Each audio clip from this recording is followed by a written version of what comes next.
Измените на кривичниот законник под лупа на САД и Европската унија, откако американската амбасадорка во земјата Агелер и евроамбасадорот Гир посочија дека се анализира и дополнително ќе го изнесат својот став по однос на ова прашање.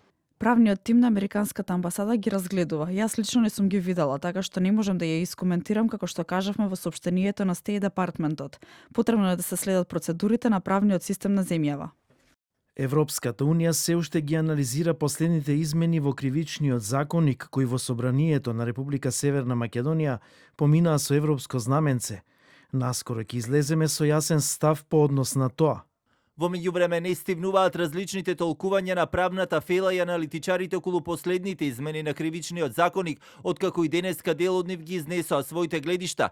Директорката на Академијата за суди и јавни обвинители Наташа Габер Дамјановска посочи дека токму последните измени во кривичниот законник не треба да се гледаат изолирано од сето она што изминатиот период се случуваше во јавноста.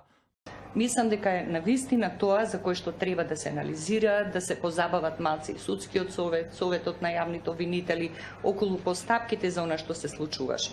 Аналитичарот Марко Трошановски од Институтот за демократија Социјес Цивилис смета дека ова ја уназадува земјата во борбата против криминалот и корупцијата и дека по секоја цена не треба да се злоупотребува европското знаме во законодавниот дом. Законот сериозно ја уназадува борбата против корупција и ги мотивира сторителите на кривични дела уште повеќе да продолжат таа пракса, да злоупотребуваат јавни пари и ресурси. Вчера во гостување на телевизија 24 со сличен став и претседателката на антикорупцијска Билјана Ивановска, која изнесе сериозни забелешки за самата процедура, додека пак универзитетскиот професор Гордан Калајџиев смета дека со претходното законско решение имало поголемо кршење на човековите права. Овој закон беше донесен во еден ден со комисиска расправа и со пленарна во собранието. Значи во еден ден се заврши.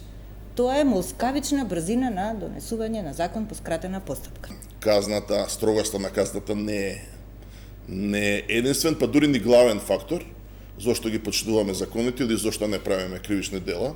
Инаку со измените на кривичниот законник застаруваат можеби најзвучните случаи од времето на владењето на ВМРО ДПМН. Драстично ќе им се намалат казните на екс-премиерот Никола Груевски, поранешниот шеф на Агенцијата за разузнавање Сашо Мјалков, како и поранешниот министер за транспорт и врски Милеја Накиевски, за кого имаше најмногу судски случаи. Од случаите со сигурност ќе застарат Титаник, Таргет Тврдина, ТНТ, Титаник 2, Трезор, Талир, Шпански, Скали и Траекторија, а кориски имаат и поранишните генерални секретари од времето на владата на СДСМ Драги Рашковски и Мухамед Зекири.